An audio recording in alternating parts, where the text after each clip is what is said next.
کہ اللہ تعالیٰ کی جو صفات ہے وہ قدیم ہے، پرانی ہے، تو پھر مرزوق یعنی انسان بھی قدیم اور وہ بھی جو ہے پرانے ہوں گے۔ گالی دینے سے وضو ٹوٹتا ہے یا نہیں؟ نحمدہ ونصلی علی رسولہ الکریم، اما بعد فاعوذ باللہ من الشیطان الرجیم، بسم اللہ الرحمن الرحیم۔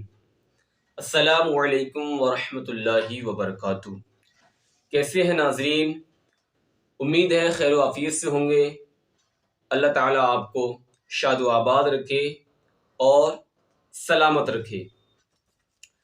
آئیے جانتے ہیں، عقیدے کی بات چل رہی تھی اور اسی کے بارے میں جانتے ہیں۔ آپ لوگوں نے یہ عقیدہ پڑھا ہوگا یا سنا ہوگا کہ اللہ ہی ہے جس کی عبادت کی جائے۔ آئیے اس کی تفصیل جانتے ہیں کہ اور کوئی عبادت کا مستحق کیوں نہیں ہو سکتا۔ آئیے اس پر دلیل پیش کرتے ہیں کہ اللہ ہی ہے کہ جس کی عبادت کی جائے، عبادت کا مستحق اللہ ہے، اس پر کیا دلیل ہے؟ تو سنیے کہ اللہ تعالیٰ عبادت کا سب سے زیادہ مستحق یعنی حقدار ہے۔ صرف اور صرف اللہ ہی ہے کہ جس کی عبادت کی جائے۔ اس کی چند وجوہات ہیں۔ پہلی حکمت یہ، عبادت کا مستحق وہی ہو سکتا ہے جو عبادت کرنے والے کو نفع پہنچا سکے اور اس سے نقصان کو دور کر سکے، اور یہ صفت صرف اللہ تبارک و تعالیٰ میں پائی جاتی ہے، جبکہ بت بے اختیار ہیں، کیونکہ وہ کسی کی مدد نہیں کر سکتی، بلکہ وہ خود کسی کی کیا مدد کریں گے، بلکہ جب ان کو کوئی نقصان پہنچے تو اس نقصان کو دور نہیں کر سکتے اور اپنی حفاظت بھی جو ہے خود نہیں کر سکتے۔ تو ایسے مجبوروں کو کیسے خدا مانا جائے گا اور کیسے ان کی عبادت کی جائے گی ہے۔ دوسری حکمت یہ کہ اللہ تعالیٰ کے سوا عبادت کا مستحق اور کوئی کیسے ہو سکتا ہے، کیونکہ معبود وہ ہوتا ہے جو قدرت کاملہ رکھتا ہو اور کسی کا حاجت مند نہ ہو، اور اللہ تعالیٰ کے علاوہ ایسا کوئی نہیں، لہٰذا صرف اسی کو رب مانا جائے گا اور اسی کی عبادت کی جائے گی۔ تیسری حکمت یہ کہ عبادت کا مستحق صرف وہی ہے جو کائنات، ارض اور سما پر قدرت رکھتا ہو اور جمیع معلومات کا عالم ہو۔ جو ایسا نہیں وہ کسی طرح عبادت کا مستحق، وہ کس طرح عبادت کا مستحق ہو سکتا ہے، جبکہ اللہ تعالیٰ ان تمام صفات سے منتصب ہے، یعنی تمام معلومات اللہ تبارک و تعالیٰ کو ہے۔ چوتھی حکمت یہ جو کہ اللہ تبارک و تعالیٰ خود قرآن مجید کے پارہ نمبر 21 اور سورہ لقمان کی آیت نمبر 26 میں ارشاد فرماتا ہے، للہ ما فی السماوات والارض ان اللہ هو الغنی الحمید، اور اللہ ہی کا ہے جو کچھ آسمانوں اور زمین میں ہے، بے شک اللہ ہی بے نیاز ہے، سب خوبیوں والا ہے۔ اللہ تبارک و تعالیٰ عبادت کا مستحق ہے۔ اس کی یہ 4 حکمتیں آپ کو بیان کر دیں، آپ ان کو اچھی طریقے سے اپنے ذہن کے اندر بٹھا لیں۔ ایک عقیدہ آپ نے یہ سنا ہوگا کہ اللہ تبارک و تعالیٰ بے پرواہ ہے، کسی کا محتاج نہیں، تمام جہان اللہ کا محتاج ہے۔ یہ عقیدہ آپ نے سنا ہوگا یا پڑھا ہوگا۔ تو آئیے اس کی تفصیل جانتے ہیں کہ اللہ تعالیٰ کیسے بے پرواہ ہے اور کسی کا محتاج نہیں۔ اللہ تعالیٰ کسی کا محتاج کیوں نہیں ہے؟ اس کا جواب یہ ہے، جو کسی کا اثر قبول کرے اور محتاج ہو وہ خدا ہو ہی نہیں سکتا۔ جو کسی کا اثر قبول کر رہا ہے اور جو کسی کا محتاج ہو تو وہ کیسے خدا ہو سکتا ہے؟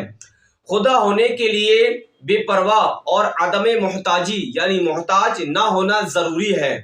اسی وجہ سے انسانوں اور بتوں میں سے کوئی بھی خدا نہیں ہو سکتا، کیونکہ وہ خود اپنے وجود میں غیر کے محتاج ہیں، یعنی انسان اور بت کے غیر کے محتاج ہیں، تو وہ کیسے خدا ہو سکتے ہیں؟ ایک عقیدہ یہ ذکر کیا جاتا ہے کہ جس طرح اللہ کی ذات قدیم، ازلی، ابدی ہے، اسی طرح اس کی صفات بھی قدیم، ازلی، ابدی ہیں، یعنی ہمیشہ سے تھیں اور ہمیشہ رہیں گی۔ اللہ کی ذات اور صفات کے سوا سب چیزیں حادث ہیں، یعنی میں ہوئیں۔ صفات الہی کو جو مخلوق کہے یا حادث بتائے، حادث یعنی یہ بتائے کہ وہ بعد میں تھی پہلے نہیں تھی تو وہ گمراہ اور بددین ہے۔ اللہ تعالیٰ کی صفات ازلی اور قدیمی کس طرح ہے؟ اللہ تعالیٰ کی جو صفات ہیں یعنی خوبیاں ہیں یہ کس طریقے سے ازلی اور ابدی ہیں، یعنی ہمیشہ سے تھی اور ہمیشہ رہیں گی، یہ کس طرح سے ہے؟ کیونکہ اللہ تعالیٰ رازق اس وقت ہوگا جبکہ کوئی مرزوق ہوگا۔ رازق یعنی رزق دینے والا، مرزوق یعنی جس کو رزق دیا جاتا ہے، یعنی انسان، جانور وغیرہ۔ تو اللہ تعالیٰ رازق ہے اور ہم جو ہے مرزوق ہیں۔ جب مخلوق نہ تھی تو صفات رزاقیت اور خلاقیت بھی نہ تھی، لہٰذا یہ صفات بعد میں ہونے کی وجہ سے حادث ہوئیں۔ یہ ایک سوال ہے اور اس سوال کا مطلب یہ ہے کہ اللہ تبارک و تعالیٰ رازق کیسے ہو سکتا ہے؟ اللہ کی صفات جو ہے وہ کیسے پرانی ہو سکتی ہیں، وہ کیسے قدیم اور ازلی ہو سکتی ہیں کہ جب کوئی انسان موجود نہیں تھا، جب کوئی جانور موجود نہیں تھا، جب کوئی رزق لینے والا موجود ہی نہیں تھا تو اللہ تعالیٰ کیسے رازق ہو سکتا ہے؟ اور اگر اللہ تبارک و تعالیٰ کو رازق مانتے ہیں تو پھر مرزوق بھی موجود ہوگا، یعنی انسان بھی موجود اور جانور بھی موجود ہوں گے۔ یہ پھر اعتراض لازم آتا ہے کہ اگر اللہ کو رازق مانتے ہیں تو مرزوق کا موجود ہونا بھی ضروری ہے، یعنی پھر یہ ہوگا کہ اللہ تعالیٰ کی جو صفات ہے وہ قدیم ہے، پرانی ہے، تو پھر مرزوق یعنی انسان بھی قدیم اور وہ بھی جو ہے پرانے ہوں گے۔ تو یہ ایک اعتراض تھا، یہ اعتراض لازم آ رہا تھا، اس کا جواب سنیے۔ اللہ تعالیٰ کی صفات کا ظہور البتہ غیر پر موقوف ہے، یعنی جب تک کوئی غیر نہ ہوگا تو صفات کا ظہور نہ ہوگا، مگر جو اللہ تعالیٰ کی صفات ہیں یہ غیر پر موقوف نہیں ہے، یعنی اللہ تبارک و تعالیٰ کی جو صفات ہیں، رازق ہونا، کریم ہونا، رحیم ہونا، یہ غیر پر موقوف نہیں ہے، لیکن ان کا ظہور اس وقت ہوگا کہ جب کوئی غیر موجود ہو۔ مثلا ایک شخص کو کتابت یعنی لکھنا آتا ہے اور یہ وصف یعنی خوبی اسے ہمیشہ سے حاصل ہے، لیکن یہ وصف، یہ خوبی ظاہر کب ہوگی؟ جب کچھ لکھے گا، حالانکہ وصف کتابت کا ہونا لکھنے پر موقوف نہیں ہے۔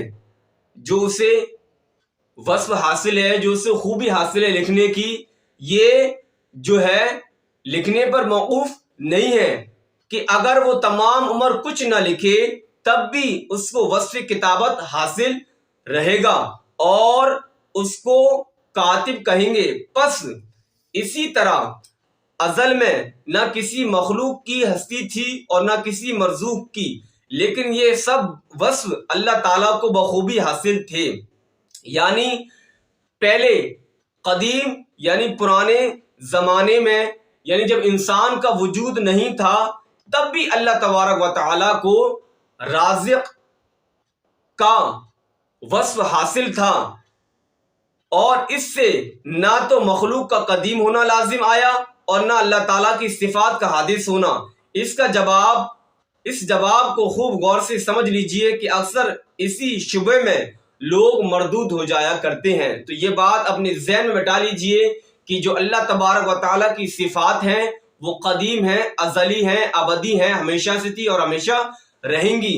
یہ نہیں کہا جا سکتا کہ بھائی پہلے جو ہے مرزوق نہیں تھا، انسان نہیں تھے، تو اللہ تعالیٰ کا رازق ہونا کیسے قدیم مانا جائے گا۔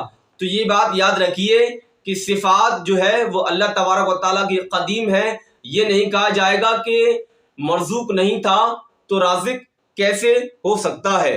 اور اللہ تبارک و تعالیٰ کی جو صفات ہیں ان کا ظہور تو جب ہوگا کہ جب انسان موجود ہو، لیکن یہ صفات جو تھیں اللہ تبارک و تعالیٰ کی یہ ہمیشہ سے تھی اور ہمیشہ رہیں گی۔ ہمارے پاس ایک سوال آیا تھا کہ گالی دینے سے وضو ٹوٹتا ہے یا نہیں، تو اس کا سیدھا سا جواب ہے کہ گالی دینے سے وضو نہیں ٹوٹتا۔ ہاں، گالی دینا جو ہے غلط ہے، حرام ہے، اور گالی دینے کے بارے میں آتا ہے کہ جو انسان کسی کو گالی دیتا ہے تو اس کی قبر کے اندر ایک بچو چھوڑ دیا جاتا ہے، تو لہٰذا گالی دینے سے پرہیز کیا جائے اور گالی نہ بکی جائے، اور گالی دینے سے وضو نہیں ٹوٹتا ہے۔ ایسے ہی سوال لوگوں کے ذہن میں آتے ہیں کہ لوگوں کا ستر دیکھنے سے وضو ٹوٹ جاتا ہے، تو میرے بھائی کسی کا بھی ستر ہو، چاہے اپنا ہو چاہے دوسرے کا، کسی کا بھی ستر دیکھنے سے یعنی ناف سے لے کے گھٹنوں تک دیکھنے سے وضو نہیں ٹوٹتا ہے۔ آپ چاہے غسل خانے کے اندر بہرحانہ نہائیں یا کپڑا پہن کے کیسے بھی نہائیں، آپ کا وضو نہیں ٹوٹے گا، کیونکہ وضو ٹوٹنے کی اصل وجہ جو ہوتی ہے وہ جسم کے اندر سے نجاست نکلنے سے ہوتی ہے، یعنی پیشاب کے نکلنے سے، پخانے کے نکلنے سے اور گیس کے نکلنے سے، اور زور زور سے جو نماز کے اندر جو ہنستے ہیں، اس کے بارے میں احادیث پاک موجود ہے کہ جس نے نماز کے اندر قہقہ لگایا، زور زور سے ہنسا، تو اس کا وضو اور ٹوٹ جائے گا۔ جب وضو ٹوٹ جائے گا تو نماز بھی ٹوٹ جائے گی۔ تو زور زور سے ہنسنے کے بارے میں احادیث پاک موجود ہے، تو اس پر ہماری زبانیں بند ہیں کہ اللہ کے رسول نے فرما دیا کہ نماز کے اندر زور سے ہنسنے سے وضو ٹوٹ جاتا ہے، تو وضو ٹوٹ جائے گا۔ لیکن وضو کے ٹوٹنے کی اصل وجہ جو ہوتی ہے وہ جسم کے اندر سے نجاست نکلنے سے ہوتی ہے۔ جیسے آنکھ کے اندر بھی آنکھ میں بیماری ہو جاتی ہے، تو بیماری کی وجہ سے آنکھ سے پانی نکلتا ہے، تو وہ پانی بھی گندا ہوتا ہے، ناپاک ہوتا ہے، تو اس سے بھی وضو ٹوٹ جاتا ہے۔ ایسے ہی اپنے سوال جاننے کے لیے ہمارے چینل خانقاہ سلطان کو سبسکرائب کریں، اور اپنے سوالوں کو جاننے کے لیے نیچے کمنٹ باکس کے اندر اپنے سوال ہم سے کر سکتے ہیں۔ آپ جو بھی آپ کو سوال پوچھنا ہو، آپ اپنے سوالوں کو کمنٹ میں لکھ کر ڈال دیجئے، اگلی ویڈیو میں آپ کے سوالوں کو لے لیا جائے گا۔ السلام علیکم ورحمۃ اللہ۔